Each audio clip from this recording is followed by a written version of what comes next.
That's right, Graham. We've been talking up a storm about the Nokia's next generation of camera technology for the last few weeks as we launched the Nokia Lumia 1020. Now, Nokia has established a new benchmark in smartphone imaging with the Lumia 1020's 41 megapixel camera. And unlike any other smartphone in the market today, the Lumia 1020 reinvents zoom, enabling people to discover even more detail than the eye can actually see. Now, we know a lot of you rushed out there to get your hands on a Lumia 1020, so we want to show you exactly how to use this incredible manual functions on the Nokia camera. And who better than professional photographer Damien Colhane to tell us all about it, or Dylan Colhane rather, to tell us all about it and show us exactly what this piece of technology can do. I'm very impressed. I was talking to someone the other day about these phones, and they were saying to me that DSLR cameras, these are like the really big cameras that people use, are like 21 megapixels at most. This, we're talking 41 megapixels. How unique and different is this?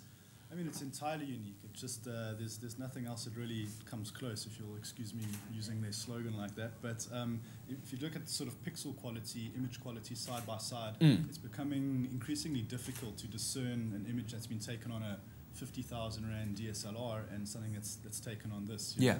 So we're really at that point of convergence where, with a sensor that big, it starts to become very comparable to high-end equipment. Yeah.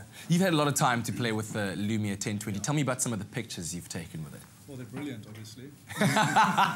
Good start, yeah? Yeah, no, I mean, I'm addicted to it. I think everything I see, I just sort of start to snap very instinctively. Wow. We spoke last time about how easy it is just to get up and going within a second or two. And I've started to build up a really great collection of really high quality images, which later on I can maybe go and work on and prepare for other purposes. Oh, there we go.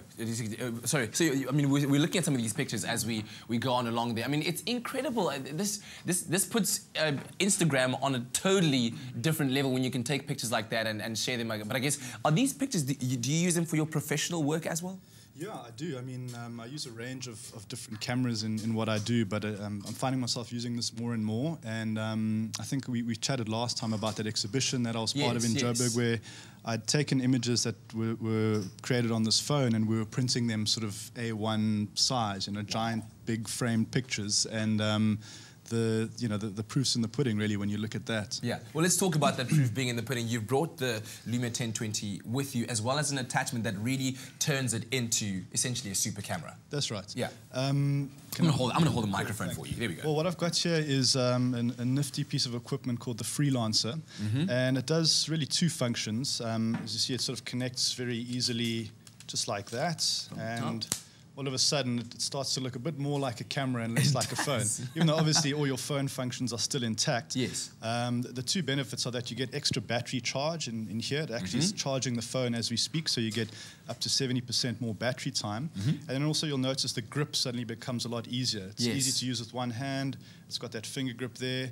And the button is sort of enlarged, to actually look a bit like a camera. Really gives it that camera feel. Yeah, and it's just a tiny bit heavier, which I suppose that I feel it. Yeah, sure, that heft really makes you feel like a pro, I guess. Very nice. And very nice. One of the other advantages is that it's got a tripod adjustment at the bottom. So if you are taking perhaps a long exposure, something where the camera needs to be really still, you can just screw it on and stick it on a tripod, and then it's rock steady. Okay. So now I've heard that I mean, now it goes to the next step. There's white balance involved, focus, ISO, sensitivity, shutter speeds, all things that you know about.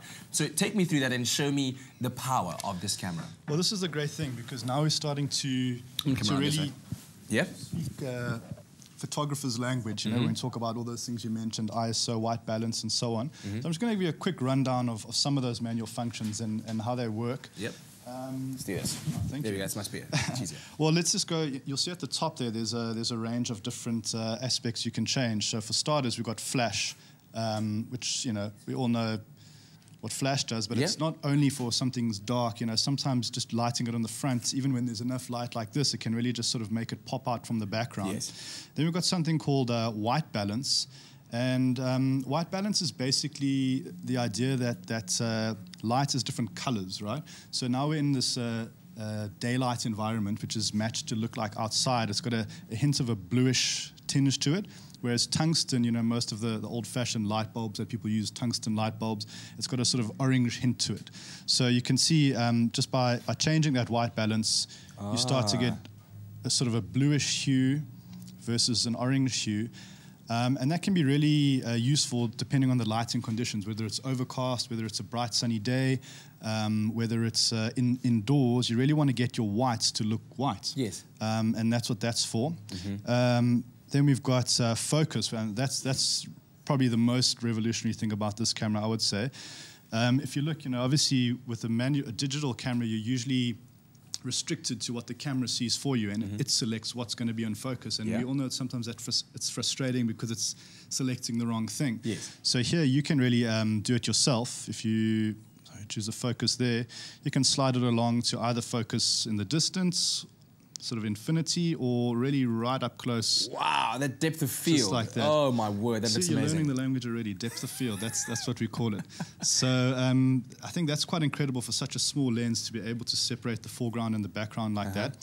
ISO, which is basically the sensitivity to light, you can change it from very low, from 100, which would be something that you'd use in daylight, sort of bright sun, all the way through to, and this is really amazing, 4,000. And what that means is you can pretty much, if you were sitting there just with a single candle, I'd be able to take a picture of you fully illuminated, because up to 4,000 it makes it so much more sensitive to light, so it can capture more. Wow. Then we've got shutter speed. That's sort of the speed at which the shutter opens and closes. In a bright situation, it's going to be nice and fast like this, 1/6400th of a second. I think that's how you express it. All the way through to, let's say, 4 seconds. So that means the shutter's open for 4 seconds. And if you've ever seen, for example, a photograph of cars driving on the highway, and you get those light trails, that's how you create that. So in very dark conditions, you can do that with this camera. Exactly. If you combine that with flash, you can start to get really interesting creative effects, sort of lag, flash, and that's really exciting. And then the final setting here is, oops, take that off, brightness, just at the end. And made it all auto now.